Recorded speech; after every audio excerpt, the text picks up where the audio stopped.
sa pride nito. Nahihiya siya na hindi rin ito maipaliwanag, ngunit sa mismong kalooban nito, nais talaga niyang makausap si Winnie. Masakit pa rin ba ang ulo mo? Iyon ang naitanong ni Grace sa kaibigan niya ngayon na nakasandal sa higaan. Hindi siya nakapasok dahil na rin sa hangover na ngayon nararanasan niya. Oo, pero ayos lang. Pumunta ba ang driver ni Reese kanina dito? Tumango si Grace sa tanong niyang iyon. Kaninang alas 7, pero sinabihan ko siyang natutulog ka pa't baka hindi ka makapasok. Napabuntong hininga si Winnie bago mapahilamos sa sarili niyang mukha. Hindi ko in-expect na ganito palang resulta ng pag-iinom. Kung alam ko lang, hindi na sana ako pumunta. Sus, kung pumayag ka lang sana doon sa dare, edi hindi ka malalasing? Nangurot ang noo ni Winnie dahil sa hirit niyang iyon. Hindi ko gagawin yon, Grace. Alam ng lahat na may fiancé na yung tao. Nakakahiya yun. Laro lang naman yun eh. Alam naman nila na sports tayong lahat. Hindi mo dapat na binibigyan ng mali siya. Naiilang siya dahil sa sinabi ng kaibigan niya. Maski anuman ang mangyari, hindi niya gagawin yon. Hindi siya gagawa ng hakbang para masaktan nito ang fiancé ni Asher. Yon ang nasa isip ng dalaga. Dahil hindi nito alam na wala naman talagang nararamdaman si Rika sa kanyang dating nobyo. Halos kalahating araw ng masama ang pakiramdam ni Winnie. Sa nasabi ni Chris na kailangan lamang niyang matulog upang maging maayos muli ang pakiramdam niya. Pasado alauna na maging ang dalaga. Naupo ito sa kama habang kinukusot niya ang kanyang mga mata. Wala si Grace sa buong silid. Iniisip ito na baka nasa ibaba siya at tumutulong na sa tindahan ng kanyang tiyahin. Dahil maayos naman na ang pakiramdam nito. Tumayo ito upang makaligo na. Lalo pa naging maayos ang pakiramdam nito at nawala ang pananakit ng kanyang ulo matapos niyang makaligo. Palapit na sana siya sa mesa para kumuha ng maiinom ngunit bigla kumatok sa pinto. Natigilan siya habang iniisip kung sino ang naroon. Kung si Grace kasi ang taong yon, hindi na to kakatok dahil diretso na siyang papasok. Marahil ay may panauhin siya at agad pumasok sa isip nito ang boss niyang si Reese. Ngunit pagbukas ng pinto, ibang taong bumungad sa kanya dahilan para matigilan siya. Hindi niya inaasahan na ang lalaking makikita nito sa labas ay ang kanyang dating kasintahan. Magandang tanghali. Binati siya ni Asher na kaswal lamang sa kanyang pandinig. Normal lang sa paningin nito ang binata. Walang ngiti. Walang anumang reaksyon na parabang isang profesional na lalaki. Pasok ka. Dahil hindi naman na ganon kasama ang ugali ng dalaga. Wala naman na siyang karapatang pagtaboy ng binata at hayaan lamang tong nakatayo sa labas.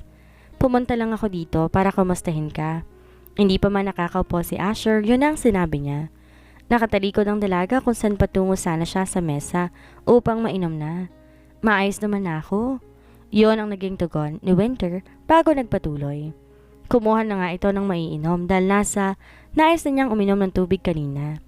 Nalasing ka kasi kagabi. Gusto ko lang klaruhin lahat ng sinabi mo kung totoo bang lahat ng yon. Natigilan ang dalaga dahil sa sinabi niyang iyon. Iniisip ni Winnie kung ano ba ang sinabi niya na alam naman niyang walang mali siya. Ngunit iniisip rin ito kung may nasabi pa ba siyang iba bukod sa pagkamatay ng lola niya. Lasing ka kasi kagabi, baka hindi. Totoo ang lahat ng sinasabi ko. Kahit lasing ako, alam ko naman ang lahat ng nangyari. Inarap niya si Asher ngayon na nakatayo lamang sa harapan niya. Ganon pa rin ang reaksyon nito at wala man lamang ipinagbago. Kung ganon, wala na nga si Lola Perla. Nag-iwas ang tingin ng dalaga bago marahang lumunok. Masakit pa rin sa kanya iyon, ngunit nakakayanan naman niyang pakalmahin ang sarili. Namatay siya sa isang heart attack. Inatake siya isang beses at sinugod sa ospital. Na mild stroke agad to dahil sa nangyaring iyon. Di nakasagot ang binata dahil sa nalaman niyang iyon. Naging maayos pa po si Lola. Nakauwi pa kami ng probinsya, ngunit sa ilang araw mas lalo siyang naging matamlay. Noong araw na pumunta ka doon, may sakit na siya, hanggang sa tuluyan na nga itong namaalam. Ramdam ni Asher ang sakit sa tinig ni Winnie, ngunit alam nitong nilakasan lang nito ang loob niyang magsalita sa ngayon. At dahil sa nalaman niyang ito, nasisiguro niyang hindi totoo lahat ng sinabi ni Jorina noon. Hindi ako makapaniwalang wala na si Lola Perla. Hindi man lang ako nakapagpasalamat sa kanya ng personal, ni hindi ko man lang siya nakita maski sa isang pagkakataon. Bumuntong hininga si Winnie bago muling tumingin kay Asher. Masaya naman na siguro si Lola kung nasan man siya. Kasama na nito si Lolo kung saan payapa na lamang silang namamahinga. Hindi nagbigay imik si Asher sa sinabi niyang iyon, ngunit nasaktan pa rin siya dahil wala na nga matanda. Pero may punto na nga si Winnie tungkol doon. Kung yun lang ang pinunta mo dito, maaari ka nang umalis. Ayoko malaman ni Jolina na pumupunta ka pa dito. Baka madami pa ang tita ni Grace.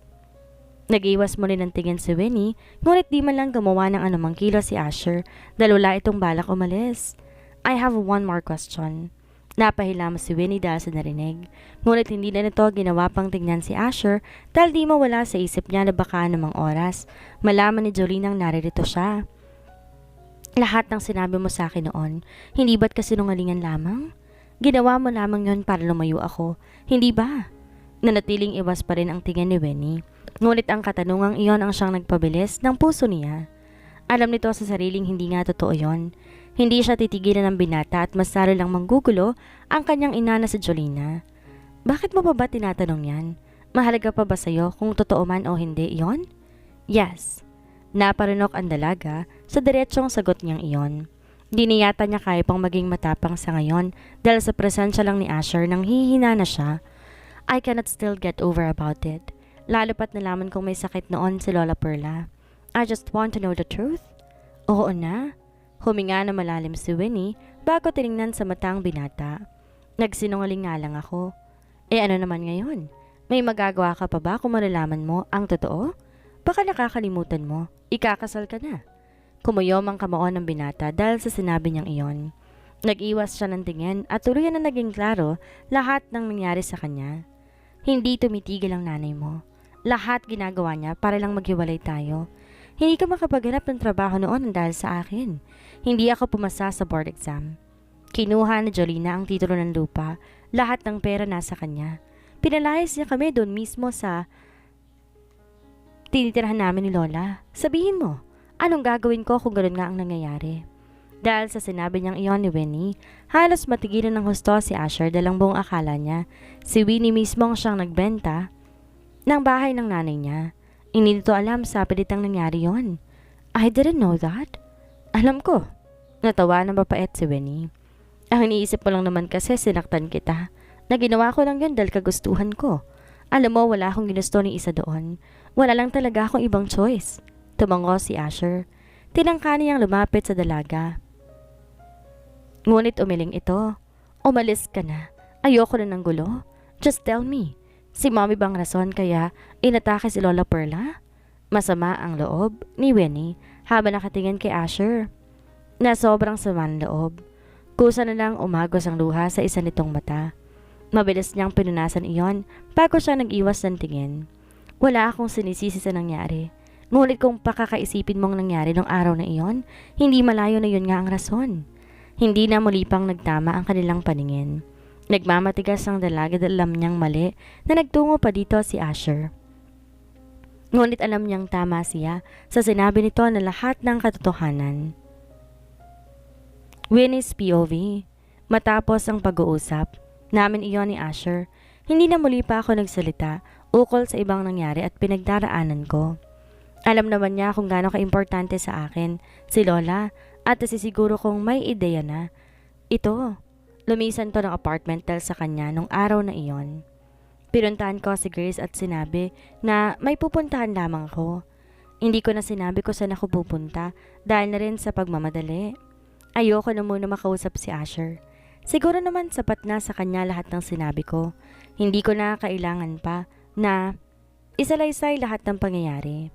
Mainit ang sikat ng araw matapos kong marating ang dating village kung saan nakatirik noon ang tinitirahan namin. Di naman ako umaasa na makikita pang dating bahay, ngunit nakapagtataka lamang naroon pa rin iyon. Di ako makapaniwala na may nakatira doon at tulad ng pagkakaayos ito noon, ganoon pa rin yon hanggang ngayon. May kailangan ba kayo? Bigla ay napalingon ako dahil sa tinig ng isang babae. Nilingon ko yun at nakita tong may dalang mga plastic bag. Kayo po ba nakatira dito? Tumango siya. Gumilid ito malapit sa akin. Tila interesadong malaman na may kailangan ako. Ako nga, may kailangan ka ba? Wala naman po. Nais ko sana mag-usisa pa, ngunit hindi ko kasi yun ugali. Mukhang nasa 40s ang edad ng babae kaya nahihiya ako magtanong. Gusto mo ba ng maiinom? Pwede kang pumasok sa loob. Di agad ako nakasagot sa paunlak niyang iyon. Lumakad to patungo sa akin at nang di ako sumunod, nilingon niya ako. Halika dito, iha. Nakakapagtaka lamang na walang pinagbagong buong paligid. Ang napansin ko lang ay ang bagong pintura ng buong kabahayan. Maupo ka, ineng. Bigla ay nagulat ako na magsalita ang isang matandang babae. Hindi tong babaeng nagpapasok sa akin kanina, kaya muli nakaramdam ako ng hiya. May tao pala dito? Magandang hapon po. Tumango ito. Nakangiti sa akin bago niya ako igiya, paupo sa sofa. Kumuha lang na maiinom ang anak ko. Intayin mo siya rito. Dahil sa sinabi niyang iyon, tuluyan ang naging klaro sa akin na mag-ina nila. Kaya pala medyo hawig ito sa babae kanina. Mukhang nadalaw ka sa bahay na ito, ineng. Bahagya akong ngumiti dahil sa sinabi niyang iyon. Para bang alam agad ang sadya ko rito? Opo, yun ang sagot ko bago lumabas ang ginang kanina na may dala ng inumin. Di nga ako nagkamali. Ikaw nga ang babaeng yon. Di ako nakasagot kaagad dahil medyo nagulahan ako sa sinabi ng anak nito. Mainom ka muna, may bibigay ako sa iyo mamaya. At gaya nga ng sabi nito, di ko tinanggihan ang inuming binibigay niya sa akin. Lumisan to at iniwan akong kasamang nanay niya. Nalaman ko sa matandang nasa 3 taon na silang naninirahan dito. Hindi nila ito nabili kundi libre lamang silang nanirahan dito. Ilang minuto lang lumabas ng ginang. May dala itong kahon na hindi naman ganong kalakihan na ngay buhat-buhat niya habang papalapit sa amin. Nilapag niya yun sa mesa habang ako nagtataka kung ano mga bagay na yun. Nasabi niya sa akin, siguradong babalik ka dito. Sa oras na mangyari daw yon, ibigay ko raw sa yung kahon na to. Hindi ko malaman kung ano bang tinutukoy niya. Inusog din ito palapit sa akin ng kahon kaya nagkaroon ako ng pagkakataong buksan yon. Di halos ako makapaniwala sa nakita matapos ko nga mabuksan ng kahon dahil yun na agad ang bumungad sa akin. Agaran kong nalaman kung sinong taang tinutukoy nila na umaasang babalik pa ako dito. Ining kita na itsurahan kanina. Pero nung lumapit ako sa iyo, nakilala agad kita. Ikaw ang dating kasintahan ni Sir Asher. Di ako nakasagot sa sinabi niyang iyon. Sir Asher? Ibig sabihin, boss nila si Asher?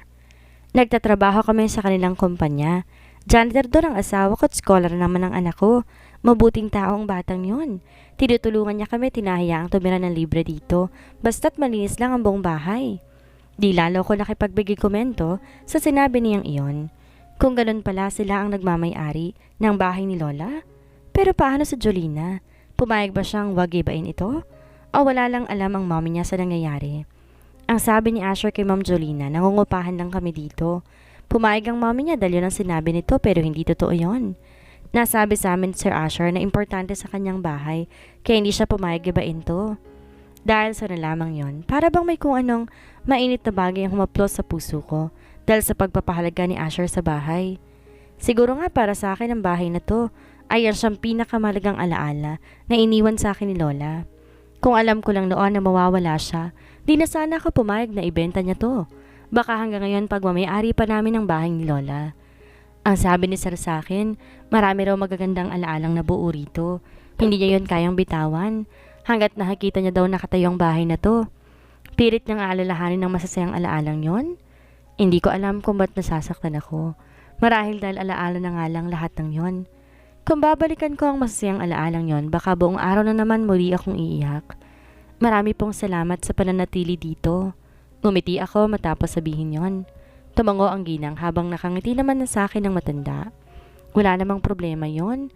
Malaki nga ang pasasalamat namin kay Asher dahil di na namin kailangan umupa ng bahay. Ngumiti ako ng tipid.